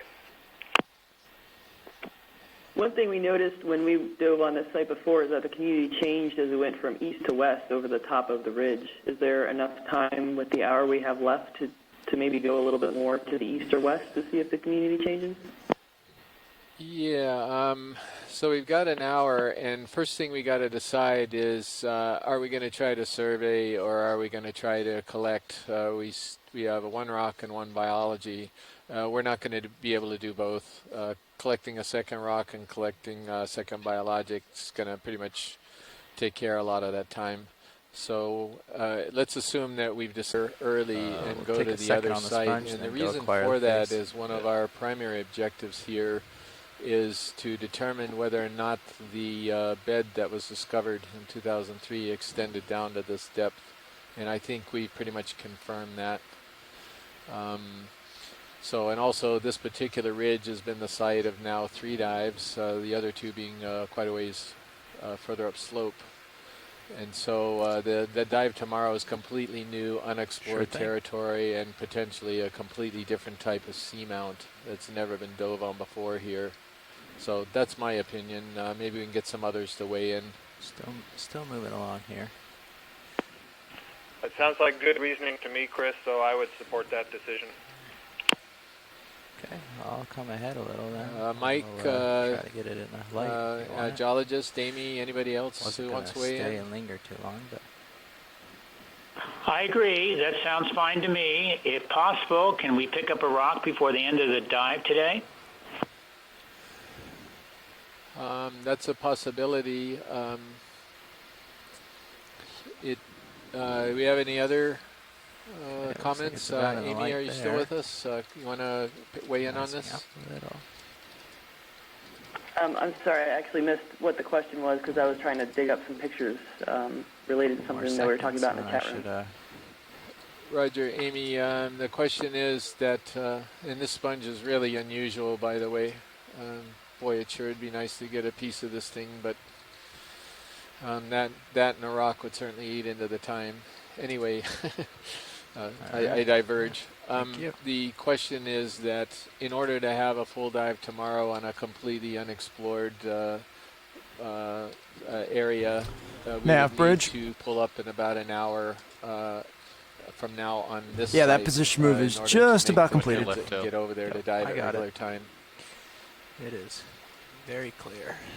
Okay, just thanks a lot. I know you're in control, just in case you missed it. Yeah, thanks. There are tears in my eyes watching that sponge go by. That was a glorious sponge. I think its best guess would be some type of Atlanticella. Go ahead. I'm not sure. Oh, one of these enormous. Okay, I don't know if we've seen these on this dive hold on the today. next move for a minute or two. Well, we did see some Poliopogon from a distance. But yeah, this is very impressive to see. This guy that's probably over a meter in length. Yeah. So Amy, the issue is that we need to get outside the monument to dispose of some waste. And there's also a complication this afternoon, and there's a weekly safety drill that's going to require a beautiful image fair number of the crew this afternoon to pull off and don Gumby suits and do all types of drills here right in the middle of the dive. So you're going to switch the live feed to people trying on Gumby? 63 degrees. We do have that ability, should that be what the science community needs. We can give the Gumby salute. I'm staying here. I'm hiding under the... Stand by. Go video. Oh, look at this.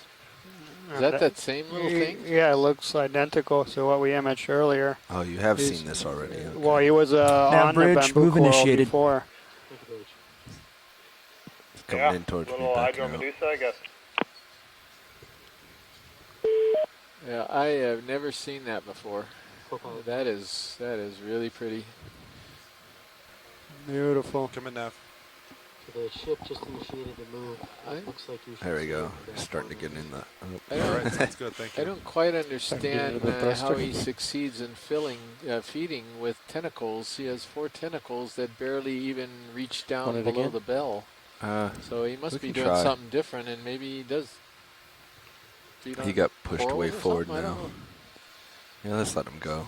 I don't Too understand much, how he's making a living. Based on what we wash. just saw, if that last jellyfish was actually feeding on the coral, then it's not using its tentacles to capture things like fish and plankton the way a lot of jellyfish do and trailing them like fishing line, but instead is Let's try going this one more straight time. Video. to it. Maybe He it just impacts stopped. it and He then just is stopped feeding for us. directly. So because I came in, That's totally conjectural, by the way.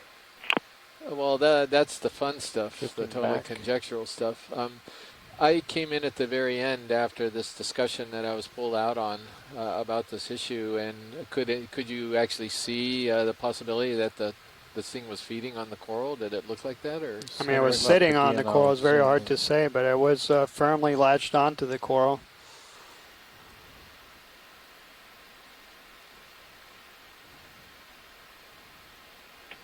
Pushing in. Yep.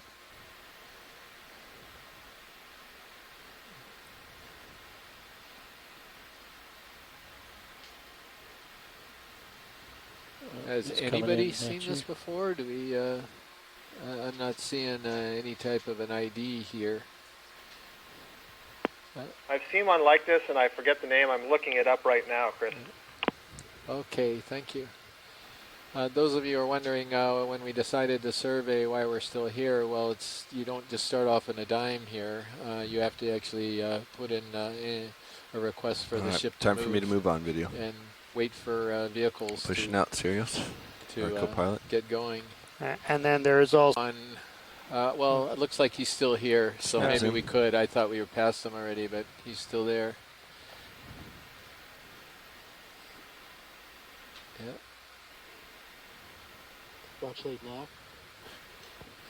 Roger, Nav, go ahead. Stabilize. We initiated a ship move. Oh, beautiful. About 3 minutes ago, and we should start seeing it. Yeah, that's Hipposteria muscipula. Roger, that was what I was explaining to the group, Nav. can you say again the species with Hipposteria?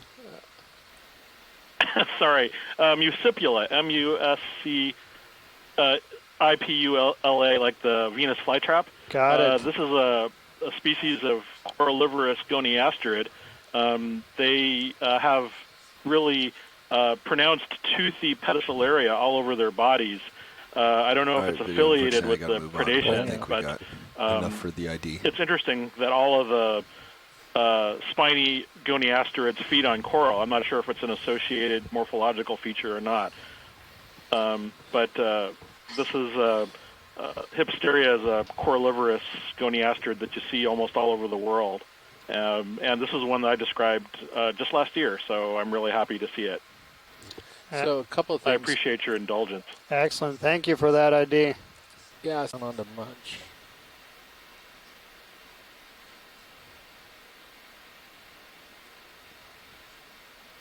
I believe Hurl observation feeding on them, as well as Astroceramus and a few other things. So there's definitely a range of them across Yeah, I know. I'm far away trying to different depths. get some So bounce out. I think they're important animals for understanding the ecology of these systems. But fortunately, they're partial. pretty easy to Bounce pin for a out little of bit a here. Hold there. crowd of corals. So, but I'll keep on. I keep for some reason I keep on missing them when they come up on Okeanos. It's a good thing that there are so many people taking the screen grab pictures of them. So, yeah.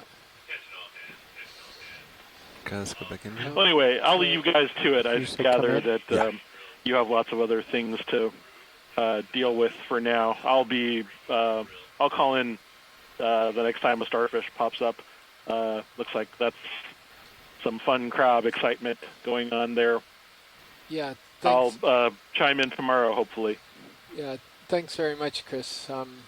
Drifting Yeah, back. we're a little distracted. There was a ship call out there that right as you were saying I think things. we're So clear it of was- this guy unless it you was want a to get I total also jumble. vote for the No, I'm Gumby okay suit to move video. on, unless you think it'd be worthwhile. Yeah, just Have a got good his weekend. hairs on his Bye-bye. arm. Yeah, Let's thank come you, on. Chris. Bye-bye. Pushing in. I don't think there's a concern here. They like where it's positioned. Yeah, I just want to get a picture of how we leave it. So there you go, watch lead. There's our sample. Roger, I see that, and it is propped up, so I think it's got a chance here to regrow. If I'm not mistaken, too, the polyp side of the colony is facing up, and that's probably a good thing, too. Let's go in video. Yes, it is. So the polyp too far, side too is the side that's up, so that's probably helpful to this animal. Some of the polyps are starting to open. There's a weird looking, is that a gooseneck barnacle, or what is that? No, that's not, that's an anemone, I guess. Anemone, closed up. All right. Well, we shall move on then. Yeah, maybe we could get up and take a look at that sponges. It'd be kind of nice to document a transition if it's actually occurring a little further up. Yeah, this is co-pilot. Go ahead. Yeah, so on the sonar. Sorry it that looks took a little bit pretty longer, flat. watch lead. So It was we could probably unexpected do a when the new, whole thing came loose. all the way to the rest of waypoint 2. Understood. Those coralliums are, those yeah, it looks corals are pretty real flat, brittle. Yes, they are. So we could probably Which do sponge would you one like to big look at move over to here? waypoint There were 2. some big sponges, about and I just 100 wanted meters to or so. see if we're getting into a transition zone here. Let me check with watch lead. I think we only have about 30 minutes of bottom time left. Okay, yeah, thank you. Yeah. Yeah, according. We have actually about 15 minutes of bottom time left, I think, because we're going to try to pull up at 1:30. Yeah, if you want to zip by a few of these, we can snap, identify. Roger, Nav. So what would you like to do? Well, now that you got over here, I'm seeing some rocks, and maybe we can see that we've got some of these big sponges starting up, but maybe we could grab one of these rocks, and that might be the best way to spend our final 15 minutes. And Thank you, Chris. Copy that, watch lead. You're welcome, Mike.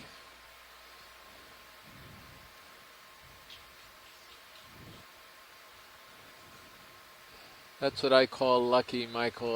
Mike looked pretty consolidated until right then and there, and then suddenly a nice little rubble pile appeared. Go ahead, co-pilot. You should see the Fledermaus feed on your second stream number 2. And we have 3 preliminary dive points planned. The distance between the first 2 is 550 meters. And then up to the third is another 700 or so meters. So we have an aggressive distance planned. Yeah. So we need to decide if we want to refine that or keep it the same. Right, so what we'll do is we'll wait on that discussion till we completely pull off bottom, give everybody a last chance to see this site. Time to come off bottom now? We're what? Like how soon is soon? Pretty close. I think we're right up there. Okay, folks, we're going to have an abandoned ship drill soon, in which we are going to definitely have to participate in the 10 or 15 minutes. So let's roll right now into this discussion, because it's not going to happen otherwise. So can all of you see this display that we're looking at here, or do some of you not see it, or can you bring up your maps that we sent you for this site? This is dive site 8, I believe, right? You're controlling me. Correct. This is going to be I dive. can see that.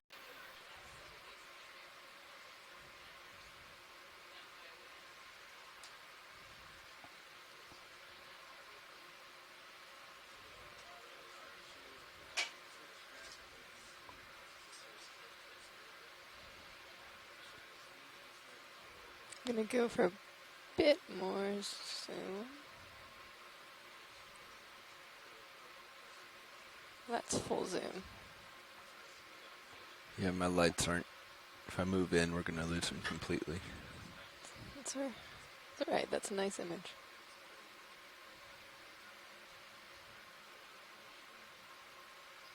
All right. Thank you.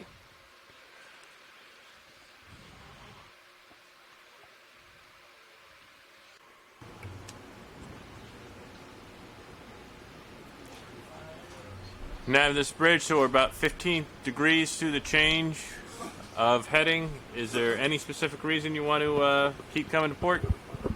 We can hold here for now. Just let us know if the ship is going to be rolling too much at this heading. What you feel is what you're going to get. I'm going to need to stop the position move for a second and change it so we're coming ahead instead of trying to crab sideways. Is that okay? Can you repeat that? I'm going to need to stop my position move so I could redo my position move. Yeah, that should be fine. I'll let the pilots know. Okay.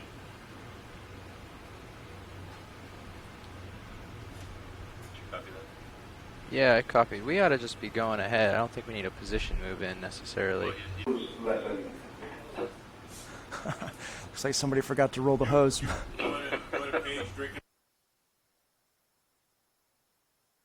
So sorry, yeah, we just wanted to make a turn more directly into the wind, see what the rolls